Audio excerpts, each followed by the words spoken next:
Hello guys, may nag-comment nga pala sa atin paano mag-live ng Mobile Legends sa Facebook gamit ang isang app. Bali, sa ating Play Store, hahanapin nyo lang ang Camerafy. Yan, isi-search nyo lang yan sa search bar ng Play Store or ng iOS nyo, yung Camerafy. Then yan yung gagamitin natin pang live ng Mobile Legends papunta sa Facebook page. Yan, antayin nyo lang yung paglo-loading niya ng ano. Dapat syempre dapat naka-connect kayo sa sa internet para mag-download ng Camerafy Live. Ayan. Antayin lang natin, mga ilang segundo lang naman yan guys bago ma-download yun sa phone nyo. Antay lang tayo. Bali, nag-comment nga pala sa atin ay si Sir Ellie. Yan yung isa sa mga nag-comment sa ating Facebook page. Kung paano nga ba daw mag-live ng Mobile Legends sa ating Facebook.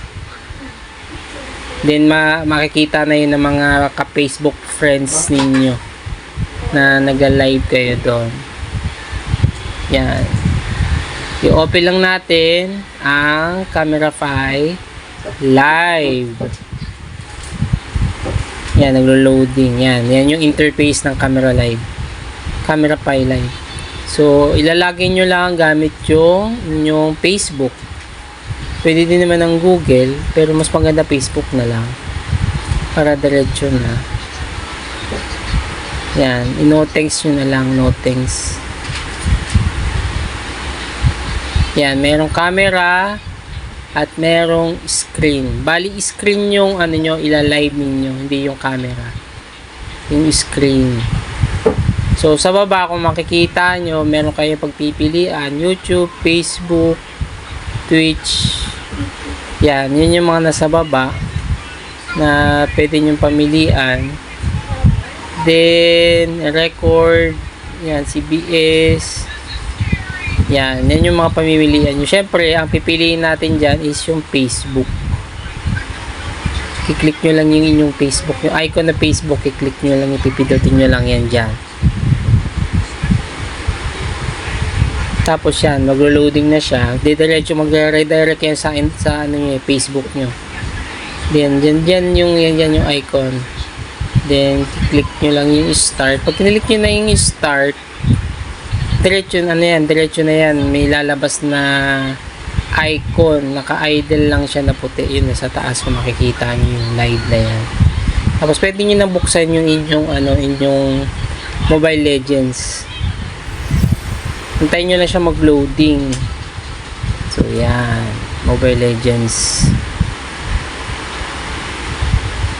Ayan, nakita niyo yung live na puti, yan yung Camerafy natin. So, antayin nyo lang siya mag-loading. Then, pag nag-loading na siya, lalabas na yung account nyo ng Mobile Legends. Pipindutin nyo lang din yan, yung live na yan. Yan, pipindutin nyo lang yung start. Kung makikita nyo, may camera doon. Yan, mag-aano kayo na sa Facebook nyo, may nakalagay. Ano yung ita-title nyo doon sa inyong Facebook. So, yan. O, game na ulit. Yun yung nilagay ko sa dati kong nag-live ako yung live tutorial.